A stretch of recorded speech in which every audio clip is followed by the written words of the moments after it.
The truth is, insofar as these soldiers attribute any rationale to the Kremlin, they do so by inferred justification. So let's reconstruct this inferred justification as it might appear in the mind of a more motivated Russian soldier. I don't know why I am here, but Mr. Putin is president.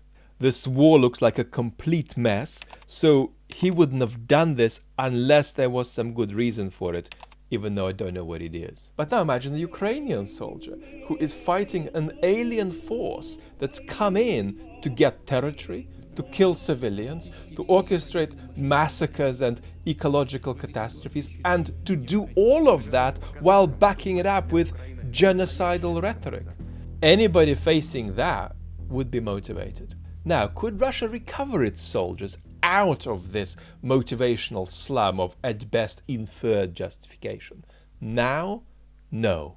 In the future, only if Putin successfully fascicized the depoliticized population. Putin may hope to do this later, but the collapse of his regime is a more likely outcome than him fascicizing Russia's depoliticized population. For the foreseeable future, Putin's mission behind the war will continue to make no sense to Russian soldiers. But this gets worse.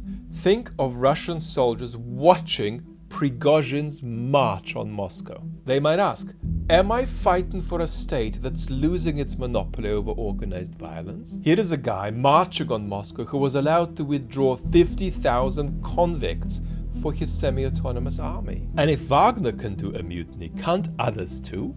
Can't Mr. Kadyrov do a mutiny? Couldn't we do a mutiny? For now, that's fanciful. Mr. Kadyrov's mutiny wouldn't go well, and the other so-called private armies are controlled by the Ministry of Defense. But the question is there. And a Russian soldier watching Prigozhin's mutiny might ask, am I fighting for bosses who are fighting among themselves? And aren't they fighting about money when my life is at risk here? It looks like a business dispute handled by military means. Prigozhin is talking about government contracts, and Putin is talking about Prigozhin cheating on government contracts more than he should have done. And notice, Mr. Putin's aim here is to demythologize Prigozhin, which is why he is going for his finances and not for the mutiny. Now, all of these particular questions raise more fundamental questions in the Russian soldier's mind. Who do I represent here? It doesn't feel like I represent the Russian people. If I don't know why I'm here, they definitely don't. Then there are the minority Z radicals who say they know why the war is happening, but they say Mr. Putin doesn't know why it's happening, and that Mr. Putin is giving them a war without victory. And the next question is, who represents me, the regular Russian soldier? Is it Shoigu? Is it Putin?